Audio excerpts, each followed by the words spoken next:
क्या, उसके ऊपर जगत का रंग चढ़ा हुआ है और जगत का रंग बदलता रहता है।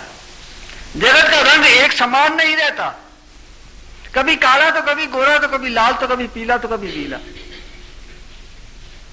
जगत बदलता रहता है, जगत का रंग बदलता रहता है, जगत की छाया बदलती रहती है, जगत का प्रभाव बदलता रहता है, जगत के गुण और धर्म बदलते रहते हैं और उसके साथ साथ हमारे चित्त की अवस्था भी बदलती रहती है। तो चित्त के अंदर कभी सुख आता है तो कभी दुख आता है, कभी हम प्रसन्न हो जाते हैं तो कभी हम नीचे गिर जाते हैं। तो जो जगत के रंग के अंदर रंगा हुआ होता है उसका मन सदैव परिवर्तित होता रहता है, किंतु जिसका मन अपने प्रियतम प्रभु गुरु के रंग के अंदर रंगा गया है, प्रभु एक समान है, एक रस है, उनके अंदर कभी परिवर्तन नहीं होता, वो एक समान आनंदित प्रसन्न सुखी नित्य, नित्यत्व के अंदर सुख है। तो जितना आपके चित्त के अंदर परिवर्तन होगा उतना आपको दुख।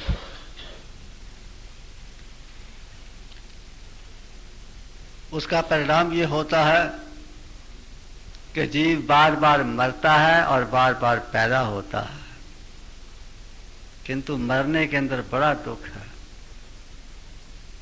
सबसे बड़ा दुख मरना, क्योंकि पता है कि मर करके फिर पैदा होना है, फिर 9 महीने गर्भ के अंदर रहना है, गर्भ की यातनाएं सहन करनी है, फिर बचपन के अंदर की जो हमारी विवशताएं हैं उनके उसके अंदर से होकर निकलना है और इस जगत को, जगत के सुखों को, सबको छोड़ करके चला जाना है। इसलिए मरना सबसे अधिक दुखदाई है। किंतु जो नारी, जो जीवात्मा रूपी स्त्री कुलटा होती है, कुलटा अर्थात जो जगत की सेवा करती है वो कुलटा होती है। जो अपने प्रभु की सेवा करती है वो तो सुहागन होती है और जो इस पर पुरुष अर्थात जगत की सेवा करती है उस जीवात्मा रूपी स्त्री को कुलटा नारी कहा गया।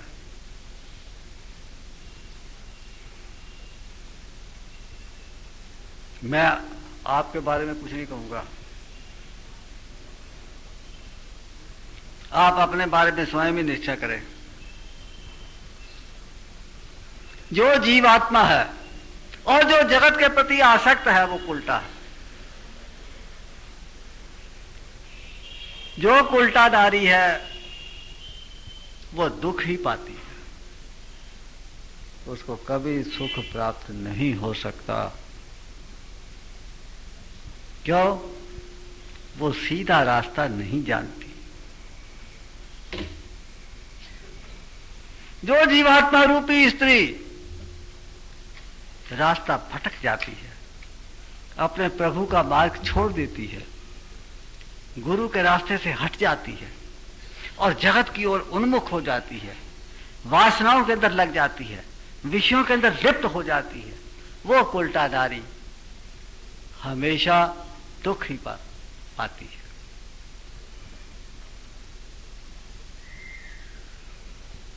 अंत में कहा गया कि जो सुहागन नारी है, जो सुहागन जीवात्मा रूपी स्त्री है, जो अपने प्रियतम पति परमेश्वर गुरु को प्यारी है, परम प्यारी है, जो उसके मार्ग पर चलती है, जो उसके लिए तड़पती है, जो उसको प्राप्त करने की मन के अंदर जिज्ञासा रखती है, जो अपने पति की सेवा करती है, उसका भाग्य बड़ा अनूठा है, उसका भाग्य धन्य है, क्योंकि वो सीधे मार्ग पर चल रही है और सीधे मार्ग पर चलने पर उसको किसी प्रकार का फिर कोई दुख प्राप्त नहीं होता और उसको जगत भी मानता है।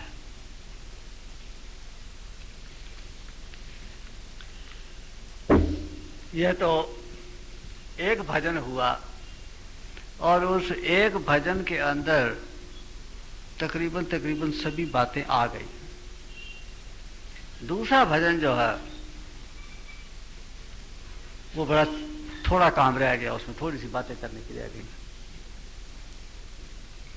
दास्य भाव के दो स्तर होते हैं।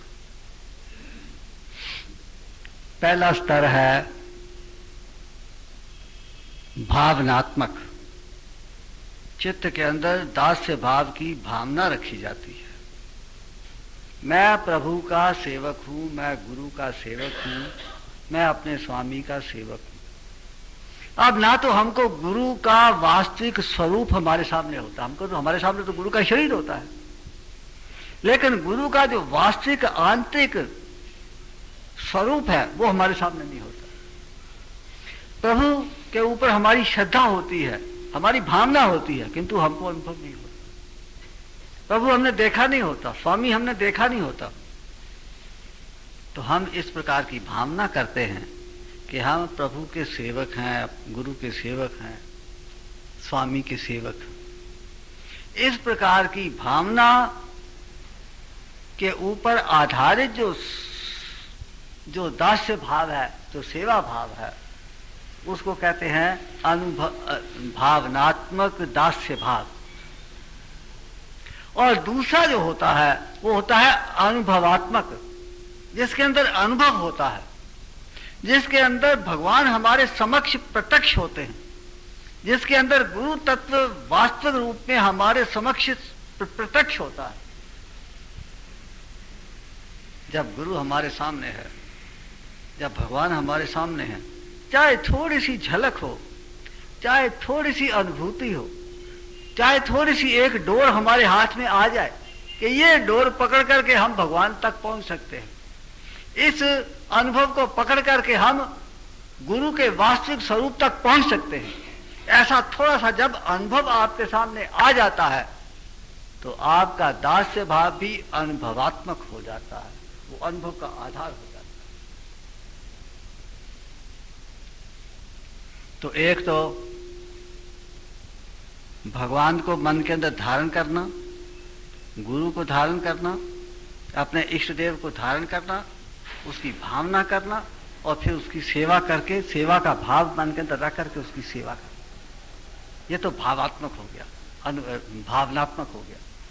और दूसरा है कि जब आपकी आंतरिक शक्ति जागृत हो जाती है, आपको अनुभव होने लग जाते हैं आंतरिक गुरु तत्व के, भगवत शक्ति के, जब आपको प्रत्यक्ष ऐसी अनुभूति हो जाती है तो उस अनुभूति के पश्चात फिर भगवान या गुरु तत्व केवल मात्र कल्पना का विषय नहीं रह जाता। आपके लिए उसके प्रति समर्पण और सेवा भाव स्वाभाविक स्थिति में रखना बहुत आसान हो जाता है। किंतु इसमें भी आपका अहंकार आड़े आता है। कठिनाई यह है कि हमको अनुभव हो जाता है, किंतु अनुभव हो जाने के पश्चात भी हमारा अहम, हमारे चित्त के संस्कार, हमारे चित्त की वासनाएं हमारा मार्ग रोक करके खड़ी हो जाती है। हमारा अहंकार हमको कुछ करने नहीं देता, अहम से अहम टकराता है। जहां दो लोग आपस में टकराते हैं वहां समझ लो कि अहम टकरा रहा। वो अपनी ओर खींचता है, वो अपनी ओर खींचता है। दोनों सेवा भावी हैं, दोनों सेवा कर रहे हैं, किंतु फिर भी लड़ रहे हैं। दोनों सेवा का नाम लेते हैं, दोनों भक्त हैं, किंतु फिर भी लड़ रहे हैं। क्यों लड़ रहे हैं? अहंकार। उनको अहंकार लड़वाता है, वो लड़ना चाहते नहीं, वो हटना चाहते नहीं, वो अपना काम करना चाहते हैं, किंतु अहंकार बीच में आ जाता है। दास्य भाव है भाव समर्पण। जब तक अहम भाव नीचे नहीं जाएगा समर्पण भाव ऊपर नहीं आएगा। कुछ भी अपना रखे नहीं, अपना तो कुछ है ही नहीं। ये शरीर भी अपना नहीं, ये मन और बुद्धि और अहंग अब ये भी अपना नहीं, ये जो हमको जीवन मिला हुआ है ये भी अपना नहीं, ये जो हमको समय मिला है ये भी अपना नहीं। धन संपत्ति और परिवार की तो बात ही क्या है, ये तो फिर भी बाहरी जगत की बातें हैं। किंतु ये शरीर और शरीर के अंदर का मन और बुद्धि और अहंकार और संस्कार और वासना ये भी हमारा नहीं है। लेकिन हम वासना को भी अपना मानते हैं, अहंकार को भी अपना मानते हैं, मन को भी अपना मानते हैं और शरीर को भी अपना मानते हैं। कठिनाई ये है, हम इसे ऊपर उठ नहीं पाते। लेकिन जो प्रभु का दास होता है, गुरु का शिष्य होता है, स्वामी का सेवक होता है, उसका अपना कुछ नहीं होता। जो कुछ होता है उसके स्वामी का होता है। शरीर उसके स्वामी का, उसका समय उसके स्वामी का। वो जो कुछ सोचता है उसके स्वामी के लिए सोचता है। वो जो कुछ करता है अपने स्वामी की सेवा करता है, उसकी आज्ञा का पालन करता है। वो नहीं चाहता किंतु फिर भी यदि उसका स्वामी उसको कोई आदेश देता है, उस आदेश का पालन करना अपना कर्तव्य समझ। ऐसा कुछ भी अपना राखे नहीं, जो कुछ भी सब स्वामी का ही। कुछ भी अपना राखे नहीं, जो कुछ भी सब स्वामी का है। मन तन धन इंद्रिय सब अर्पण, सब ही दे स्वामी को अपने। अपने पास तो वो कुछ रखता ही नहीं, और जब उसका सब कुछ जो कुछ भी उसके पास है वो सब स्वामी के, सब अपने इष्ट देव के, सब अपने गुरु के अर्पण कर देता है, फिर भगवान अपने आप को उसके अर्पण कर देते। दास भाव जो भाव है मन का, नहीं दिखावा जग में केवल। इस बात को समझो, सेवक भाव जगत के अंदर दिखावा नहीं है, किसी को दिखाने की वस्तु नहीं है। हम कुछ करते हैं तो 10 आदमियों को बतलाते हैं। जब तक हम 10 आदमियों को बतला नहीं ले कि ये ईंट मैंने यहां रखी थी, तब तक हमको चैन नहीं पड़ता। ईंट हमने रखी थी तो भगवान तो जानते हैं, भगवान ने देखा, फिर किसी को बतलाने की क्या आवश्यकता। इसका अर्थ यह है कि हम जगत के अंदर अपने आप को सेवक प्रसिद्ध करना चाहते हैं, ताकि लोग हमको सेवक मान करके हमारा आदर करें। और इसका अर्थ यह है कि हमारे मन के अंदर आदर की वासना है, और यदि आदर की वासना है तो हमारे अंदर अहंकार है। दास भाव जो भाव है मन का, नहीं दिखावा जग में केवल।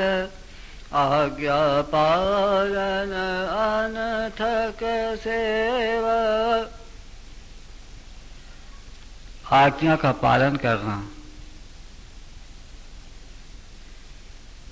सच्चे मन से। गुरु ने कहा बेटा ये काम ऐसे करना, और गुरु तो कह के चले गए। अब शिष्य ने सोचा कि गुरु जी तो यहाँ है नहीं, कौन से देख रहे हैं, तो जैसे उसके मन में आया वैसे करने लगा। गुरु जी ने कहा कि बेटा ये काम नहीं करना, तो उसने कहा गुरु जी तो कह के चले गए, वो वही काम करता है। ये आज्ञा पालन नहीं हुआ। राम जी जब वन को गए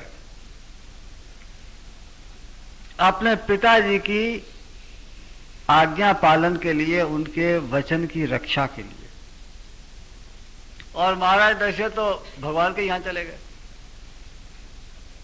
अब कोई भी लड़का, कोई भी आज का युवक होता, वो कहता कि अब पिताजी तो है नहीं, जिनके वचनों की मैं रक्षा करने के लिए, जिनका आज्ञा पालन करने के लिए मैं वन में आया था, वो तो अब है ही नहीं, तो मुझे वापस चला जाना चाहिए। सब बुलाते तो हैं, भरत भी आया लेने के लिए, अयोध्या वासी भी आए हैं, माताएं भी आई हैं, गुरु भी आए हैं, सब कह रहे हैं कि चलो वापस अयोध्या जाकर राजा बनो, और पिताजी तो है ही नहीं। लेकिन राम जी वापस नहीं गए, क्योंकि उनको अपने पिता की आज्ञा का पालन करना था। पिताजी हैं या नहीं है, उनकी आज्ञा तो है। गुरु सामने है कि नहीं है, उसकी आज्ञा तो है।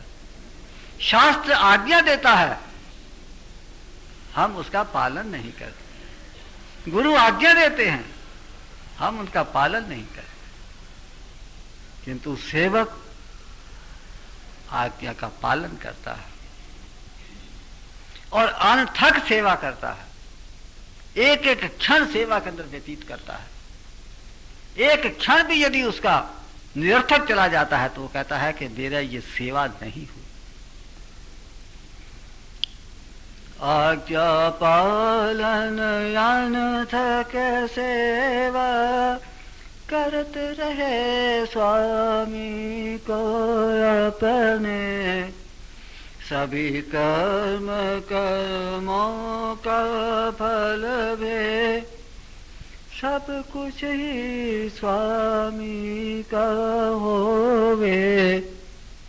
कर्म भी स्वामी के हैं, कर्मों का फल भी स्वामी का है, तो फिर भक्त का क्या है, सेवक का क्या है? सेवक का कुछ होता ही नहीं। सेवक का तो केवल सेवा होती है, बस। आपके संस्कार संचय होते हैं आपके कर्मों के, सेवा के संस्कार संचय नहीं होते, क्योंकि सेवा कर्म आपका है ही नहीं, वो तो आपके स्वामी का है। तो कर्म, सभी कर्म और कर्मों का फल, ये सब कुछ जो कुछ है सब स्वामी का है, उसका सेवा का कुछ नहीं। भक्त की तो बस केवल सेवा, बाकी सब स्वामी को अपने, तीर्थ शिवोम धन्य वो सेवक। ऐसा सेवक जो अपने स्वामी के लिए, अपने इष्ट के लिए, अपने गुरु के लिए जीता है, अपने गुरु का, अपने स्वामी का ही सब करता है, उसका अपना कुछ नहीं होता, उसके कर्म उसके नहीं होते, उसके कर्मों का फल उसका नहीं होता, उसकी तो केवल सेवा होती है। ऐसा जो सेवक होता है वो धन्य है, और ऐसा जो सेवक होता है वो अपने स्वामी को अपने अंतर में देखता है। बहुत बड़ी बात है, अपने स्वामी को, अपने इष्ट देव को, अपने गुरु को अपने अंतर में देखता है। उसका चित्त इतना शीशे की तरह शुद्ध, पवित्र, निर्मल हो जाता है कि उसके अंदर उसका प्रियतम, उसका इष्ट देव गुरु बैठे उसको स्पष्ट दिखाई देते। उसके चित्त की सब मलिनता समाप्त हो जाती है। चैतन्य ही चैतन्य उसको अपने चित्त के अंदर सर्वत्र व्याप्त दिखाई देता। तीर्थ शिवोम धन्य वो सेवक, स्वामी देखे अंतर अपने, वंदन भाव सभी अंतर में। फिर वो अपने अंतर में ही अपने गुरु की वंदना करता है, अपने अंतर में ही उसके दर्शन करता है, अपने अंतर में ही उसकी सेवा करता है, अपने अंतर में ही उसके संसार होता है, अपने अंतर में ही उसके भगवान होते हैं। जो कुछ भी है उसके अपने अंतर में ही होता है। और ये आंतरिक स्थिति कैसे प्राप्त होती है? सेवा से। जो साधना है वो भी सेवा है। यदि आपने साधना का अहंकार संचय कर दिया तो आपकी साधना साधना नहीं। तो साधना को यदि सेवा समझ करके किया जाए तभी साधना साधना होती है। और जो साधक होता है उसकी साधना भी साधना होती है और उसका कर्म भी साधना होता है। उसकी साधना भी साधना होती है और उसका कर्म भी सेवा होता है और उसकी साधना भी सेवा होती है। वंदन भाव सभी अंतर में, अंतर ही स्वामी को अपने उसके अंतर में ही स्वामी रहते हैं, उसके अंतर में ही गुरु होते हैं, उसके अंतर में ही सब दृश्य होते हैं, उसके अपने अंतर में ही आनंद होता है और वह अपने अंतर में ही आनंद मगन रहता है। ऐसा जो सेवक होता है, ऐसा जो भक्त होता है, वही सच्चा भक्त होता है। अब ये तो मैंने पहले कह दिया कि मैं किसी के बारे में तो कोई टिप्पणी कर नहीं रहा। आपको मैंने कुछ नहीं कहा। आप अपने बारे में स्वयं निर्णय करें, स्वयं निश्चय करें कि कौन कहाँ पर है, किसके चित्त की स्थिति कैसी है, किसमें सेवा भाव कैसा है, किसको अपने अंतर में गुरु भगवान प्रत्यक्ष दिखाई देते हैं, नहीं दिखाई देते, क्या है, किसका मन जगत के अंदर लगा हुआ है, किसको सुख होता दुख होता, ये सब अपने अपने स्वयं कर। लेकिन जो कुछ हमारे गुरु महाराज ने हमको समझाया और जो कुछ शास्त्रों के अंदर हमने पढ़ा और जो कुछ हमको समझ आई वो हमने आपको बताया। बाकी इसके ऊपर विचार करना और निर्णय लेना और अपना रास्ता निश्चित करना ये आपका काम है। और इसके साथ ही साथ आज का सत्संग का समय समाप्त हो गया, इसलिए आज के सत्संग को यहीं विराम देता हूँ। अगली बार क्या है? साख्य है, सख्य, सखा भाव, भगवान के साथ मित्रता का भाव। ये अगली बार हम इसके ऊपर विचार करेंगे और फिर जैसा भी भगवान बुलवाएंगे, जैसा भी भाव देंगे, जैसा भी कुछ समझ में आएगा वैसा अगली बार फिर बात करेंगे। हरि ओम तत्सत। श्री गुरु महाराज की जय। नमः पार्वती पते हर हर महादेव।